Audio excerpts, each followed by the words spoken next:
Welcome back to Truck and Talk. I'm your host, Stephanie Valle.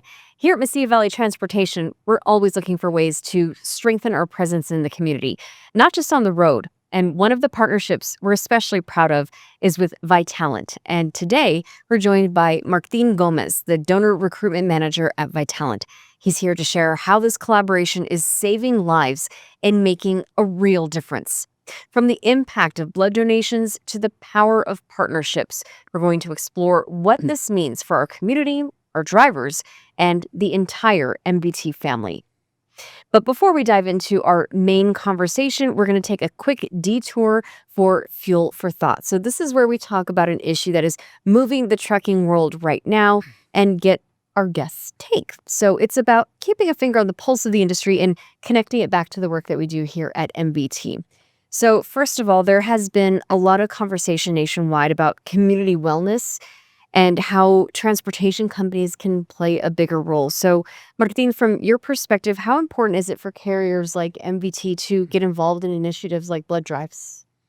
Well, I think it's very important. We often talk about how important it is for our community to get involved and support Vitalant Blood Bank. From schools to businesses to churches, we want to have the ability to access these organizations and be able to collect the blood that is needed in our community. And Mesilla Valley Transportation has opened the doors to Vitalant and to our community in reality. We are just the means of getting this blood to the local patients, and we're very happy with this partnership. So driver wellness has been a hot topic. Mental and physical health are critical in this industry. So how do you see blood donation programs fitting into that bigger picture of supporting driver health and the community? We always talk about blood donation, how it impacts the donor. We talk about how it's a win-win for the blood donor and for the patient.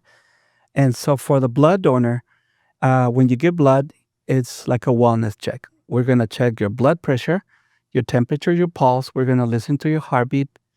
And then we're going to test your blood for many things like hepatitis B and C, HIV, and many other diseases that when detected early, there is still treatment. And so giving blood has that and other benefits that I can talk about as well. Yeah, of course. We definitely want to get into that. So first of all, tell us a little bit about your role with Vitalant.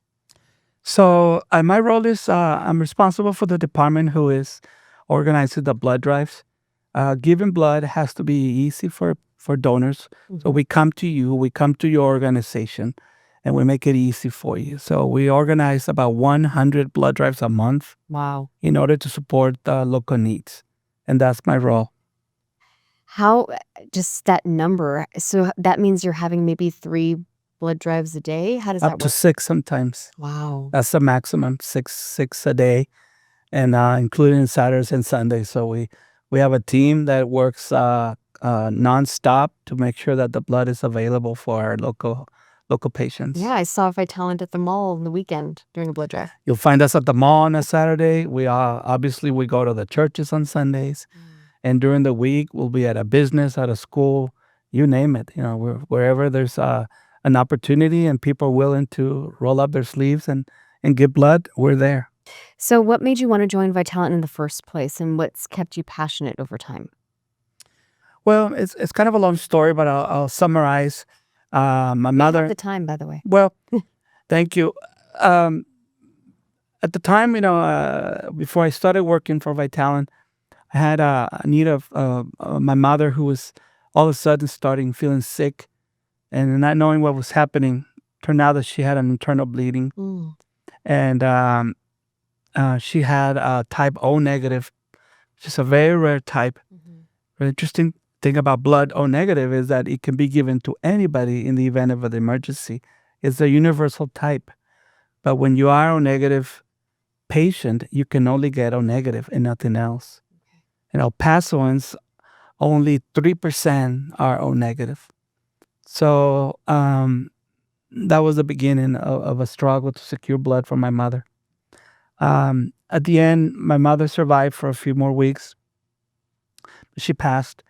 And And so I got involved into blood banking, and I learned how important it was from losing my mother. And so now I became not only an employee there, but I'm an advocate of blood donation because I know firsthand how important it is. I'm sorry about your mom, Mhm.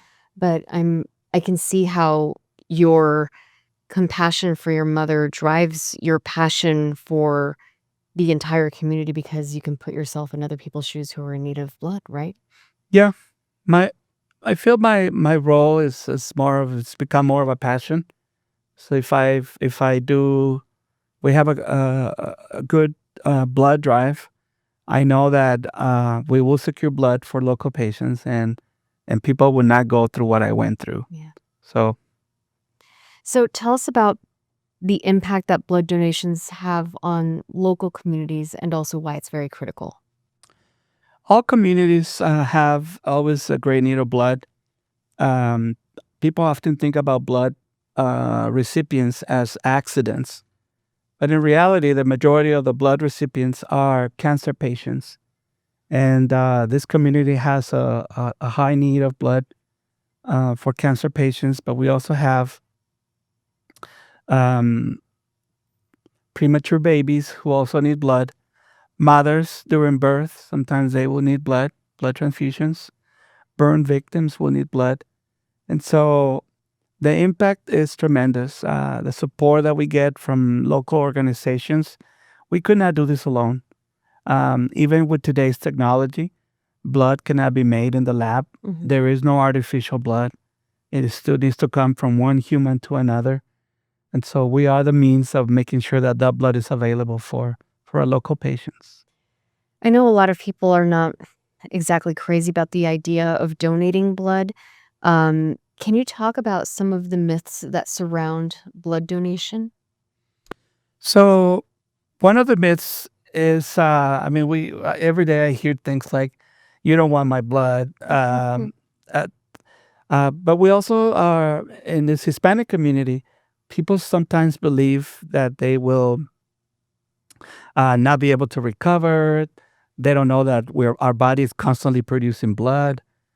Some people even believe that they will gain weight, Hmm. that they will get sick. They ask us if our needles are clean. They get scared. And so there's a lot of misconceptions about blood. And our job is to educate the community that it's safe, that if you hydrate and you eat well before donating there's a good chance that you're going to feel well. I always talk about the feeling at the end of your donation, just to know that something that's inside you will finish in another person's body Mhm. and will change their lives and their families' lives. And so that's a good feeling. I always talk about that. I would imagine that a lot of the education has to be done by blood donors themselves because usually you're on site for the actual blood drive and the people who are approaching you want to donate. So, how much do you rely on donors to spread the word that it's a safe process? So each organization has a blood drive coordinator, and we work with them prior to the blood drive. We plan it, and we often talk about what are the qualifications, who can, who can't, and they're the ones who help us make sure that the word gets out because there's a lot of misconception. People would think, I have a tattoo, I cannot donate. Mhm. But the truth is, you can. If you had your tattoo done at a place with a license here in Texas, it's totally safe. And so we rely on blood drive coordinators. We also rely on podcasts like today, where a lot of people can hear about this and hopefully uh, decide to give blood this year. So, tell us about the experience itself for people who maybe haven't donated or maybe haven't donated in a long time. What can they expect from the moment that they arrive to the moment that they leave? Well, the process takes less than an hour. So I always talk about how in less than 1 hour, you can impact somebody's lives. Upon arrival, we're going to ask you some questions. We're going to check, like I said, your vitals. The actual time of donating is really easy. People ask me if it hurts to donate. I always say it hurts more not to donate. Because when you are in the shoes of somebody in a hospital, you want to make sure that blood is available. It could be your mother, your son, your daughter, your husband, your wife, a friend. And so taking the needle for 5 minutes, it's not really that bad. After that, we give you a snack and you go back to your normal activities. And so I talk about giving an hour once or twice a year can make a big difference. Yeah. You always have snacks on hand and water. You let them sit for a while, make sure they're okay. I've Oh, yeah. everybody very attentive at blood drives. Everybody's very attentive. And I have to say that Mesilla Valley Transportation always has something to raffle. And so we want to make it fun, Yeah. and donors want to get into a raffle of some kind. And so it's okay to have fun with a blood drive. Yeah. And so they enjoy whether getting a snack but one thing that I always say is when you give blood, you will get a text message on real time when your blood leaves the blood bank, because each bag has a QR code.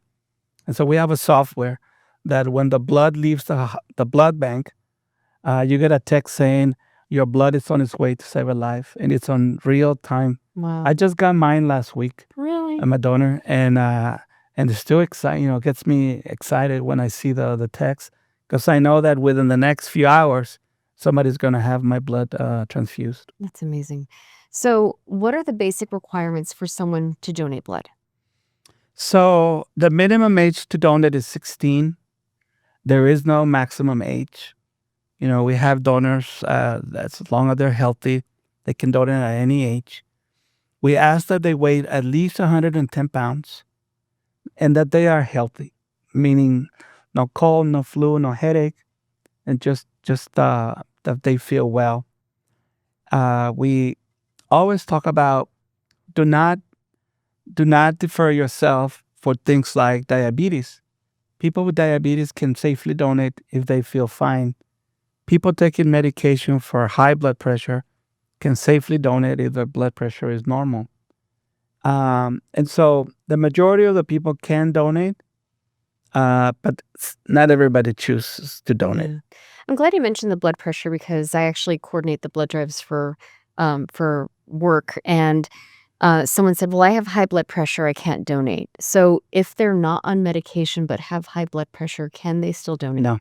Okay. So that's the first thing we check, your blood pressure. And if it's high or low, we do not accept you. We will never put a blood donor at risk just to collect the blood. We're highly regulated by the FDA. Hmm. And so, no, we don't accept you. You need to be fine that day. Okay. I'm glad you said it that way because when people think healthy, they think, oh, well, like you said, diabetes or something like that. But you just mean healthy and feeling well that day. Correct. Okay. Feeling well that day. Okay. Good to know. So, for those who don't know, what goes on behind the scenes at a blood drive to make sure that everything is running smoothly from the setup to making the donors feel comfortable? Yes. So planning a blood drive, I always talk about it's like planning a party. We need to know how many people are going to come because we have to be prepared with sufficient staff, supplies, blood bags. Prior to the blood drive, the staff arrives at the center to load the equipment. We drive to the site. We have to park the bloodmobile where it's close and convenient to blood donors. We collect the blood. At the end, the staff has to drive back to the center, take the blood to the lab. Then the blood has the samples, little tubes, have to be shipped by air to our lab in Tempe, Arizona, where then now blood is collected. And in 24 to 48 hours, blood is ready for distribution. Wow.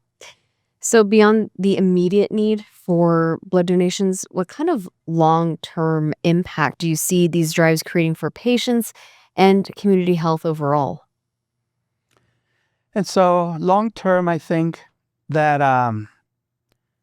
we're seeing a decrease in our donor base. It was more and more people who were used to donating are now getting older. And so our job is now to attract young donors.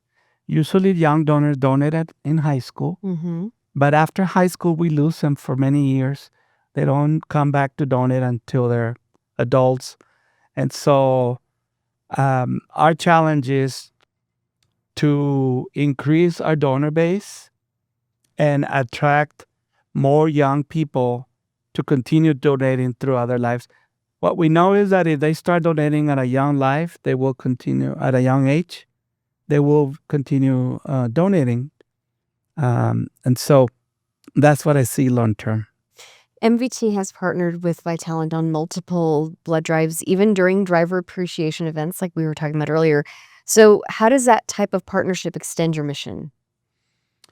Again, Mesilla Valley Transportation invites us every quarter to be part of the Drivers Appreciation Day, and our blood mobile is parked there, and it's amazing. I mean, we have drivers, employees, people from. I think they have like a customer contact center, and I'm so excited to see them come time after time. And every time we're there, the participation is high. And so this partnership helps us ensure that we have the blood that is needed in our community. So, how do you see partnerships like the one with MVT helping to build stronger connections between companies, employees, and the wider community? Well, I think when organizations see that Vitalan and Mesilla Valley Transportation is partnering, it also gives us the opportunity to open more businesses because they see it as a role model. And so it was just recently that another trucking company who heard about the blood drive contacted us. Hmm. They also wanted to host blood drives because they see that the importance and, as I said earlier, the benefits for the donors, but the benefits for the employees who donate, because this is a true wellness program. Hmm. I'm sure it also creates a feeling of good morale for a company to feel like they're contributing to the community. It sure does. It's funny you say that. Whenever I'm trying to get into an organization and they ask me why, I always tell them that good morale, people feel good about giving back, about doing something more than just coming to work. And so when the company supports employees to donate for 1 hour, and it's supported by upper management, it lifts their morale. Yeah. So, has there been a moment or a story from a donor or a patient that really stuck with you and reminded you why this work is important? Yes, and so Commissioner Carlos Leon is Hmm. one that comes to my mind. He's an awesome person. He has shared the story many times when he was riding his motorcycle just on a weekend to Mesilla Hmm. and was hit by a car, and he was in pretty bad shape. He was airlifted to El Paso and needed a ton of blood. I believe it's close to 100 transfusions that he needed to survive. Wow. And so after that, Commissioner Leon began the Carlos Leon blood drive when he worked at the county. Hmm. And for many years, that was a great blood drive that brought not just awareness, blood, and a great partnership with the county. And so I'm happy to report that Commissioner Leon is doing good. And that's one story that I think sticks to my mind. Yeah. Just for some perspective, we were talking earlier, he needed 100 units, and usually one unit is what people Right. donate. So Think he, about how many people had to donate for Carlos to be able to get his transfusions. And every day we were talking before this interview how there might be a lot of patients who are not in the news, Mhm. but it could be a mother who's gave birth and is needing blood, and we want to make sure that she's able to hug her baby. And so for them, um, that blood has to be ready. It takes us from 24 to 48 hours to have a unit of blood ready. And so we always talk about how, as a community, from remembering the tragic events at Walmart, we must always be ready because things can happen. We don't know, and blood has to be there on the shelves. It is the blood on the shelf that saves lives. It is one of those things, like you said, a lot of people think of emergencies, but that makes up maybe half of the need for blood, right? The other is, like you said, cancer patients, mothers in need of blood. So there are many other reasons why that blood needs to be readily available at all times, not just for an emergency cause. Correct.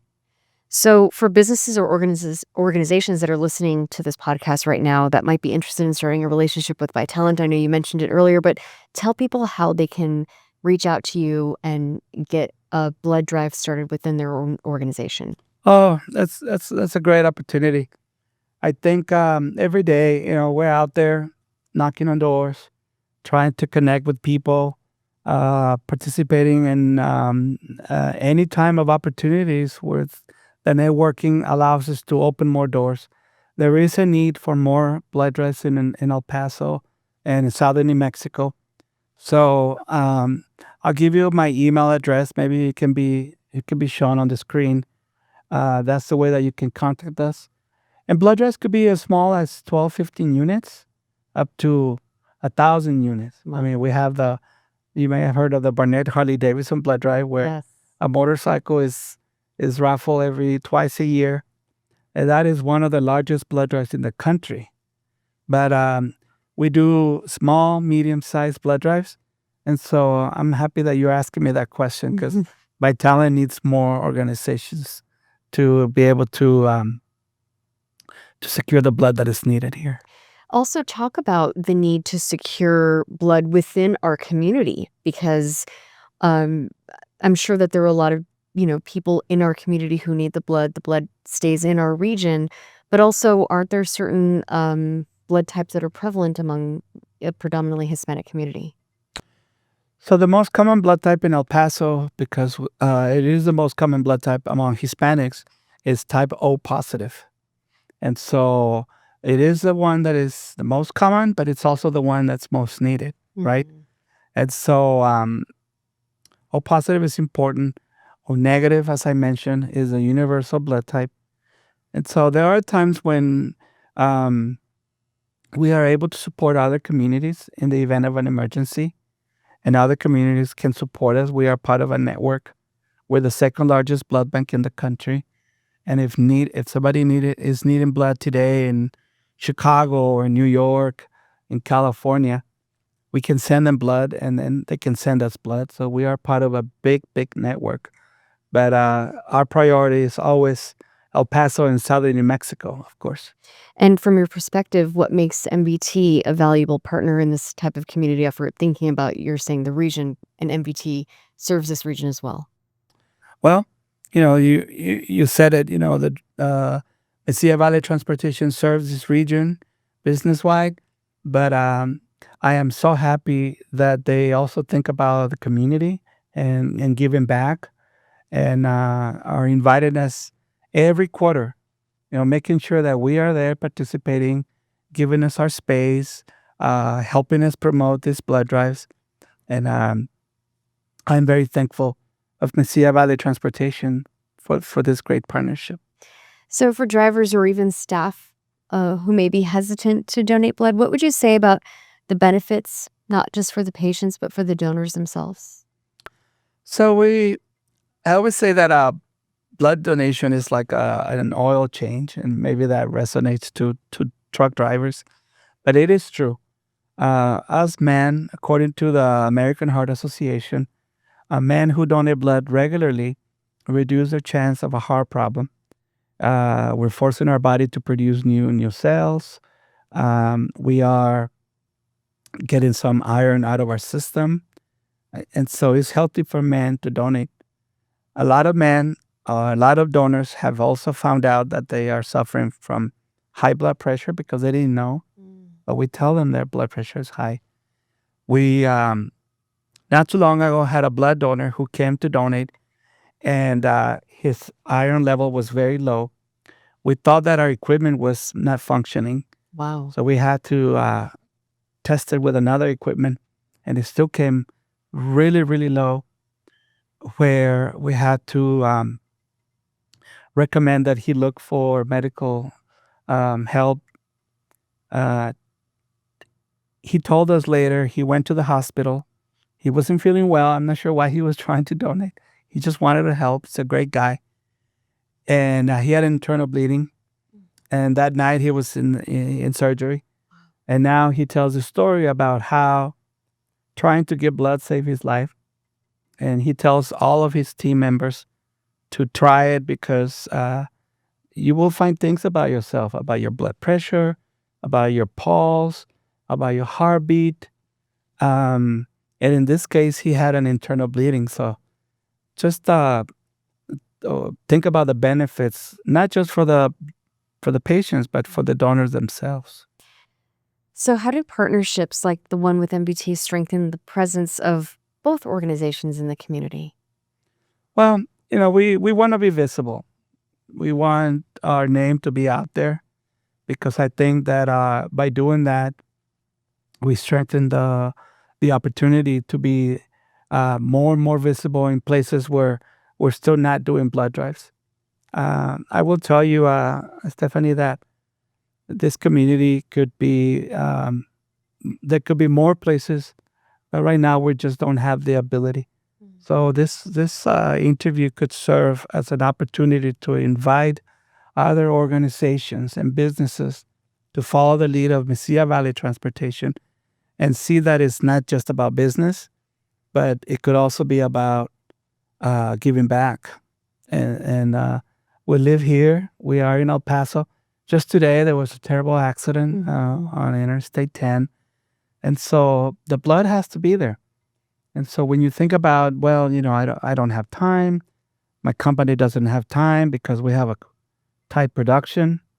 I'm sure everyone can make a little bit of time to allow Vitalant to come in once or twice a year and collect some blood that is going to be used for ourselves. It could be me needing blood tonight, or a loved one, and so that's how I think the Mesilla Valley Transportation's presence in the community could be followed by others. So, what would you say to someone at MBT who's never donated before but is curious and especially how one donation can make a difference? Yeah, I always tell them to give it a try. I tell people that I put myself in their shoes, and the first time that I gave blood, I was nervous. You could be a little nervous. You could be a little scared. It's normal. I always tell them to not think so much about the needle and just relax and think about how someone will be using their blood.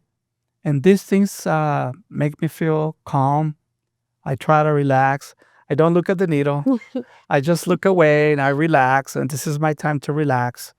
And I always want to think that my blood will be used by a child, but I don't know. It could be a mother. It could be any person. And so my message is, give it a shot. Don't say no so quickly. Try it, and perhaps you could become a donor that you are given at least once or twice a year. Especially if you have a blood type that's all of them are needed, but especially needed, right? But you'll be surprised how many people don't know their blood type. Mm. And that's one way that I recruit. I go into a room and I said, hey, who wants to get blood? And then I get a bunch of people looking away. And then I say, all right, I'm going to do an exercise here. Do you know your blood type? No. Do you know your blood type? No. Do you know your blood type? No. Well, when you get blood, is one of the perks. You would know your blood type. I always think that educated people should know their blood type. That's something important about yourself. And you get a mini physical, and you're going to get a snack at the end of your donation. Yeah. And sometimes, that calms them down and puts them at ease. And I try not to be too technical and not just say, you know what, let's try it.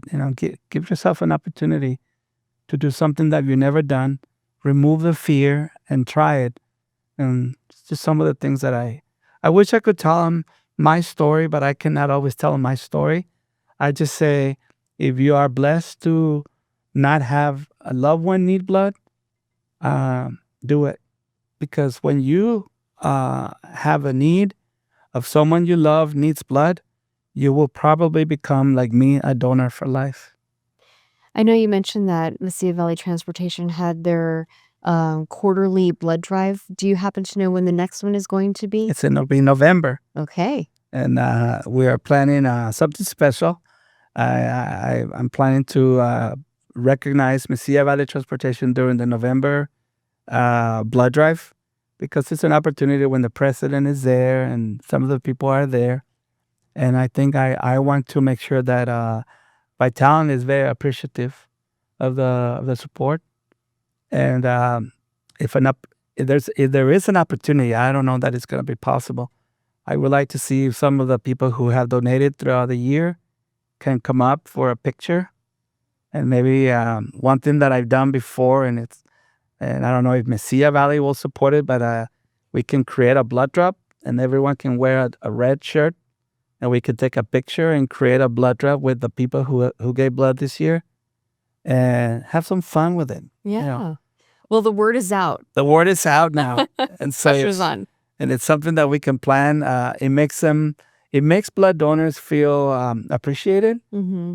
and if they're recognized by upper management, that's something that they like. You know, we all like to be appreciated. Yeah. And so just some ideas that I'm throwing out now for the November blood drive. Well, Martin, we appreciate you, and thank you for coming on to talk about this. Thank you very much for having me here. So that is a wrap on today's episode of Truck and Talk. And again, a huge thank you to Martin and our friends at Vitalant for the life-saving work that they do and for letting MVT play a part in it. And if you're interested in learning more about our blood drives or joining the MVT family, you can visit m-v-t.com. I'm Stephanie Valle. Until next time, stay safe, stay sharp, and keep on trucking.